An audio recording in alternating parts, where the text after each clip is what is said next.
میں ہرگز یہ نہیں چاہتا کہ آپ کو کسی مشقت میں ڈالوں۔ اللہ کو منظور ہے تو آگے چل کر آپ مجھے بھلا آدمی پائیں گے۔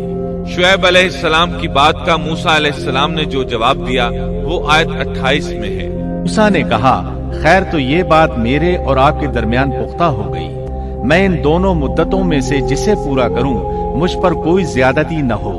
ہم یہ جو کچھ کہہ رہے ہیں اس پر اللہ کارساز ہے۔ مطلب یہ کہ سیدنا موسیٰ علیہ السلام کہہ رہے ہیں کہ اب یہ اختیار میرا ہے کہ میں 8 سال پورے کروں یا 10 سال، مجھ پر کوئی زیادتی نہیں ہوگی۔ ابن عباس رضی اللہ عنہما سے پوچھا گیا، موسیٰ علیہ السلام نے کون سی مدت پوری کی تھی؟ آپ نے فرمایا انہوں نے 10 سال پورے کیے تھے۔ موسیٰ علیہ السلام نے ادھر 10 سال پورے کیے، یعنی اپنا عہد پورا کیا۔ اب انہیں خیال آیا کہ کافی وقت گزر چکا ہے اور حالات بھی بدل چکے ہیں، لہٰذا اب میں واپس مصر جا سکتا ہوں۔ اپنی والدہ، اپنے بھائی اور بہن سے ملنا چاہیے۔ جب موسیٰ نے مدت پوری کر لی اور اپنے گھر والوں کو لے کر چلے، مطلب یہ کہ 10 سال پورے کر لیے، اب اپنی بیوی کو لے کر مصر کی طرف روانہ ہوئے۔ لیکن آپ مصر کا راستہ تو جانتے ہی نہ تھے، کسی سے پوچھنا چاہتے تھے۔ رات سرد تھی، سردی پورے زوروں پر تھی، ان کے پاس آگ جلانے کے لیے کچھ نہ تھا، انہیں آگ کی تلاش تھی۔ اللہ تعالیٰ سورہ طٰہٰ آیت 9 تا 10 میں فرماتے ہیں، تجھے موسیٰ کا قصہ بھی معلوم ہے جبکہ اس نے آگ دیکھی۔ موسیٰ علیہ السلام کو دور، بہت دور پہاڑ کی چوٹی پر آگ نظر آئی اور انہیں آگ کی شدید ضرورت تھی تاکہ آگ تاپ سکے اور اس کے ذریعے راستہ دیکھ سکے، اور رات انتہائی سرد اور تاریک تھی، اور یہ سب تقدیر الہی ہے۔ وہی ذات ہے جس نے رات کو تاریک اور سرد بنایا تھا، اسی نے آگ کی شدید حاجت پیدا کی تھی تاکہ آپ کو نبوت سے سرفراز کیا جا سکے۔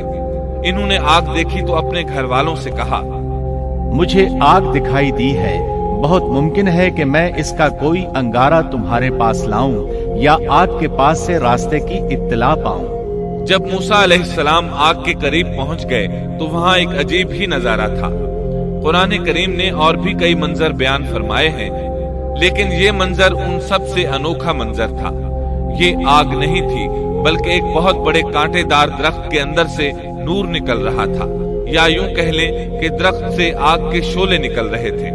موسیٰ علیہ السلام بہت حیران ہوئے، ذرا اور قریب ہوئے تو درخت اور زیادہ منور نظر آیا، پھر انتہائی قریب چلے آئے، تب اس درخت میں سے آواز سنائی دی۔ یہ آواز اللہ سبحانہ و تعالی اور ایک انسان کے درمیان براہ راست خطاب تھا۔ اس جیسے خطاب کی مثال اور کہیں نہیں ملتی۔ سورہ طٰہٰ آیت 11 اور 12 میں ہے۔ جب وہ وہاں پہنچے تو آواز دی گئی، اے موسیٰ، یقیناً میں ہی تیرا پروردگار ہوں، تو اپنے جوتے اتار دے، اس لیے کہ تو پاک میدان طوا میں ہے۔ سورہ طٰہٰ آیات 13 تا 16 میں اللہ تعالیٰ فرماتے ہیں، وَأَنَا اخْتَرْتُكَ فَاسْتَمِعْ لِمَا يُوحَىٰ إِنَّنِي أَنَا اللَّهُ لَا إِلَٰهَ إِلَّا أَنَا فَاعْبُدْنِي وَأَقِمِ الصَّلَاةَ لِذِكْرِي إِنَّ السَّاعَةَ آتِيَةٌ أَكَادُ أُخْفِيهَا لِتُجْزَىٰ كُلُّ نَفْسٍ بِمَا تَسْعَىٰ فَلَا يَصُدَّنَّكَ عَنْهَا مَن لَّا يُؤْمِنُ بِهَا وَاتَّبَعَ هَوَاهُ فَتَرْدَىٰ۔ اور میں نے تجھے منتخب کر لیا ہے، اب جو وحی کی جائے اسے کان لگا کر سن۔ بے شک میں ہی اللہ ہوں، میرے سوا کوئی عبادت کے لائق نہیں، بس تو میری ہی عبادت کر اور میری یاد کے لیے نماز قائم رکھ۔ قیامت یقیناً آنے والی ہے جس کو میں پوشیدہ رکھنا چاہتا ہوں تاکہ ہر شخص کو وہ بدلہ دیا جائے جو اس نے کوشش کی ہو۔ بس اب اس کے یقین سے تجھے کوئی ایسا شخص روک نہ دے جو اس پر ایمان نہ رکھتا ہو اور اپنی خواہش کے پیچھے پڑا ہو، ورنہ تو ہلاک ہو جائے گا۔ قرآن کریم میں یہ مضمون دیگر مقامات پر بھی بیان ہوا ہے۔ سورۃ القصص آیت 30 میں ہے۔ بس جب وہاں پہنچے تو اس بابرکت زمین کے میدان کے دائیں کنارے کے درخت میں سے آواز دیے گئے کہ اے موسیٰ، یقیناً میں ہی اللہ ہوں، سارے جہانوں کا پروردگار۔ اللہ تعالیٰ نے براہ راست ان سے کلام فرمایا، ان سے خطاب کیا اور اپنی عظمت کو ان کے سامنے ظاہر کیا۔ پھر پوچھا، اے موسیٰ، تیرے اس دائیں ہاتھ میں کیا ہے؟ اللہ تعالیٰ تو جانتے تھے، لیکن اپنی قدرت دکھانے کے لیے پوچھا۔ موسیٰ علیہ السلام نے جواب دیا کہ یہ میری لاٹھی ہے، اس پر میں ٹیک لگاتا ہوں اور اس سے میں اپنی بکریوں کے لیے پتے جھاڑ لیا کرتا ہوں، اور بھی اس میں مجھے بہت سے فائدے ہیں۔ اللہ تعالیٰ نے فرمایا، اسے ہاتھ سے نیچے ڈال دے۔ جو ہی موسیٰ علیہ السلام نے لاٹھی نیچے گرائی، وہ سانپ بن کر دوڑنے لگا۔ سورۃ القصص آیت 31 میں یہ ذکر یوں آیا ہے، اور یہ آواز بھی آئی کہ اپنی لاٹھی ڈال دو۔ پھر جب اس کو دیکھا کہ وہ سانپ کی طرح پھن پھنا رہی ہے تو پیٹھ پھیر کر واپس ہو گئے۔ یعنی اس طرح بھاگے کہ پیٹھ پھیر کر نہ دیکھا۔ ایسے میں اللہ تعالیٰ نے آواز دی، اے موسیٰ، آگے آ، ڈر مت، یقیناً تو ہر طرح امن والا ہے۔ اسی طرح سورہ طٰہٰ آیت 21 میں فرمایا بے خوف ہو کر اسے پکڑ لے، ہم اسے اسی پہلی سی صورت میں دوبارہ لا دیں گے۔ یعنی اسے دوبارہ لاٹھی بنا دیں گے۔ موسیٰ علیہ السلام واپس پلٹے، اس کو دم سے پکڑا تو وہ پھر لاٹھی بن گئی۔ اب اللہ تعالیٰ نے فرمایا، اور اپنا ہاتھ اپنی بغل میں ڈال لے۔ سورۃ القصص آیت 32 میں الفاظ یوں ہیں، اپنے ہاتھ کو اپنے گریبان میں ڈال۔ دونوں جملوں کا ایک ہی مطلب ہے کہ اپنے ہاتھ کو کپڑے کے نیچے سے داخل کر کے اپنی بغل تک لے جا۔ موسیٰ علیہ السلام نے ایسے ہی کیا۔ جب ہاتھ باہر نکالا تو وہ اس طرح چمک رہا تھا جیسے سورج۔ ان کے ہاتھ سے نور عظیم نکل رہا تھا۔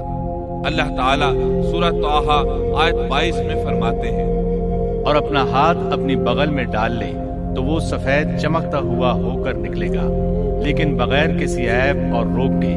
یہ دوسرا معجزہ ہے۔ دوسرے مقام یعنی سورۃ القصص آیت 32 میں ہے، اپنے ہاتھ کو اپنے گریبان میں ڈال، وہ بغیر کسی قسم کے روگ کے چمکتا ہوا بالکل سفید نکلے گا۔ اور جب ہاتھ کو دوبارہ بغل میں لے جاؤ گے تو روشنی ختم ہو جائے گی۔ یعنی ایک بار ہاتھ بغل میں دو گے تو روشن ہو کر باہر نکلے گا، اور جب دوسری بار ہاتھ بغل میں لے جاؤ گے تو روشنی چلی جائے گی، اور یہ اللہ تعالیٰ کی طرف سے معجزہ ہوگا۔ سورۃ القصص آیت 32 میں ہے، اور خوف سے بچنے کے لیے اپنے بازو اپنی طرف ملا لے۔ یعنی جب تو خوف و خطرہ محسوس کرے، تجھے کوئی دھمکی دے اور تجھے کوئی خوف محسوس ہو تو اپنا ہاتھ اپنی طرف ملا لینا، خوف جاتا رہے گا۔ حافظ ابن کثیر رحمت اللہ علیہ فرماتے ہیں کہ موسیٰ علیہ السلام کی اقتداء میں جو شخص بھی گھبراہٹ کے موقع پر اپنے دل پر ہاتھ رکھے گا تو اس کے دل سے خوف جاتا رہے گا، یا کم از کم ہلکا ہو جائے گا انشاءاللہ۔ اللہ تعالیٰ سورۃ القصص آیت 32 میں فرماتے ہیں، بس یہ دونوں معجزے تیرے لیے تیرے رب کی طرف سے ہیں، فرعون اور اس کی قوم کی طرف، یقیناً وہ سب کے سب بے حکم اور نافرمان لوگ ہیں۔ آگے اللہ تعالیٰ فرماتے ہیں، یہ اس لیے کہ ہم تجھے اپنی بڑی بڑی نشانیاں دکھانا چاہتے ہیں۔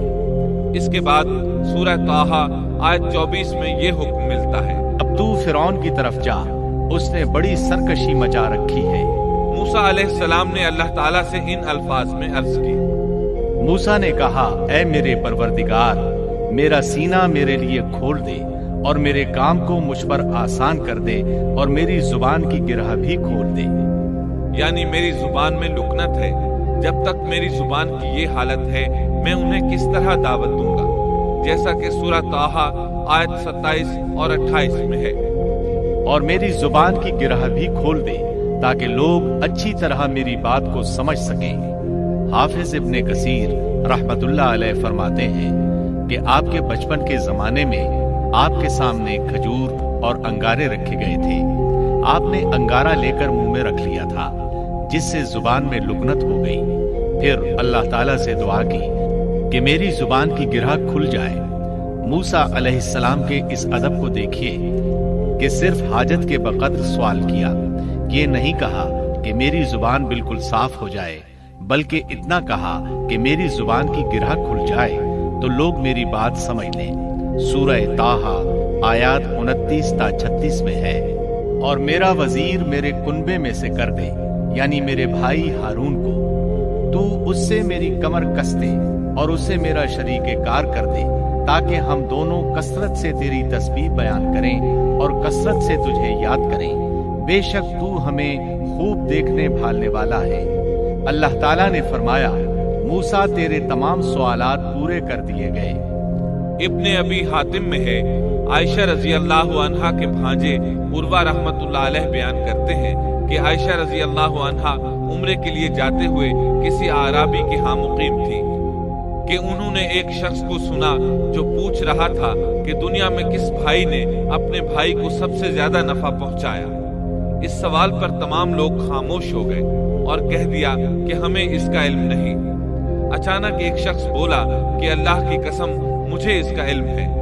عائشہ رضی اللہ عنہا فرماتی ہے کہ اس شخص کی بات سن کر میں نے دل میں کہا، یہ شخص کتنی بڑی جسارت کر رہا ہے کہ انشاءاللہ کہے بغیر اس نے قسم اٹھا دی۔ پھر لوگوں نے اس سے کہا کہ بتاؤ۔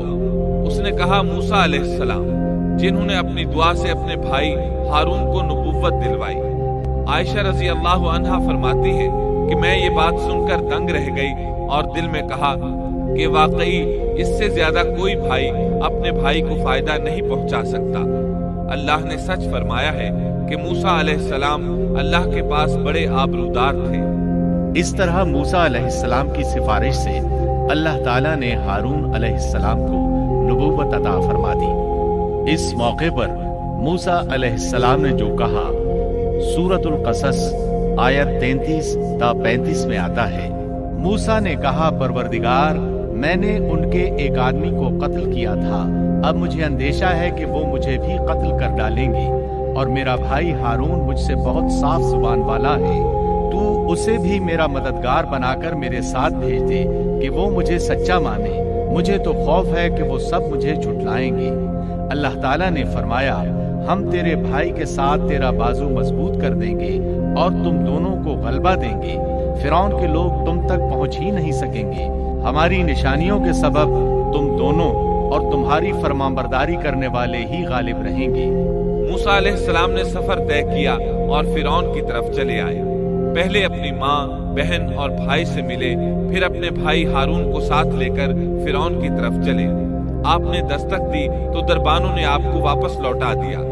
وہ صرف قوم کے سرداروں ہی کو اس کے پاس جانے دیتے تھے۔ انہوں نے موسیٰ علیہ السلام سے کہا، واپس چلے جاؤ۔ تب موسیٰ علیہ السلام نے فرمایا، انی رسول، میں تو قاصد ہوں، پیغام لے کر آیا ہوں۔ اب قاصد تو دوسرے بادشاہوں کے ہوتے تھے، انہیں تو اندر جانے دیا جاتا تھا، چنانچہ دربانوں نے آپ کو بھی اندر جانے دیا اور وہ آپ کو پہچان نہ سکے، لیکن فرعون نے انہیں پہچان لیا۔ یہ منظر قرآن کی بہت سی آیات میں بیان ہوا ہے۔ چند آیات اور ان کا ترجمہ سنیے۔ سورۃ الشعراء آیت 15 میں ہے، اللہ نے فرمایا، ہرگز ایسا نہ ہوگا، تم دونوں ہماری نشانیاں لے کر جاؤ، ہم خود سننے والے تمہارے ساتھ ہیں۔ فرعون نے موسیٰ علیہ السلام کو پہچان لیا، کہنے لگا، تو موسیٰ ہے؟ جواب ملا، ہاں۔ فرعون نے جو کچھ کہا سورۃ الشعراء آیت 18 تا 22 میں ہے۔ فرعون نے کہا، کیا ہم نے تجھے تیرے بچپن کے زمانے میں اپنے ہاں نہیں پالا تھا اور تو نے اپنی عمر کے بہت سے سال ہم میں نہیں گزارے؟ پھر تو اپنا وہ کام کر گیا جو کر گیا اور تو ناشکروں میں سے ہے۔ موسیٰ نے جواب دیا، میں نے یہ کام اس وقت کیا تھا جب میں راستہ بھولے ہوئے لوگوں میں سے تھا، پھر تم سے خوف کھا کر میں بھاگ گیا، پھر مجھے میرے رب نے حکم اور علم دیا اور مجھے اپنے پیغمبروں میں سے کر دیا۔ مجھ پر کیا تیرا یہی احسان ہے جسے تو جتا رہا ہے کہ تو نے بنی اسرائیل کو غلام بنا رکھا ہے؟ موسیٰ علیہ السلام نے یہ باتیں فرعون سے پورے روب اور دبدبے سے کہی۔ تب فرعون بولا، وما رب العالمین، وہ رب کون ہے جس کی طرف تو ہمیں بلانا چاہتا ہے؟ موسیٰ علیہ السلام نے فرمایا، وہ آسمانوں اور زمین اور ان کے درمیان کی تمام چیزوں کا رب ہے، اگر تم یقین رکھنے والے ہو۔ یہ باتیں موسیٰ علیہ السلام نے فرعون کے دربار میں سر عام تمام لوگوں کو مخاطب کر کے کہی تھی۔ آپ کی بات کا فرعون نے جو جواب دیا وہ سورۃ الشعراء آیت 25 تا 28 میں ہے۔ فرعون نے اپنے ارد گرد والوں سے کہا، کیا تم سن نہیں رہے؟ موسیٰ نے فرمایا، وہ تمہارا اور تمہارے اگلے باپ دادوں کا پروردگار ہے،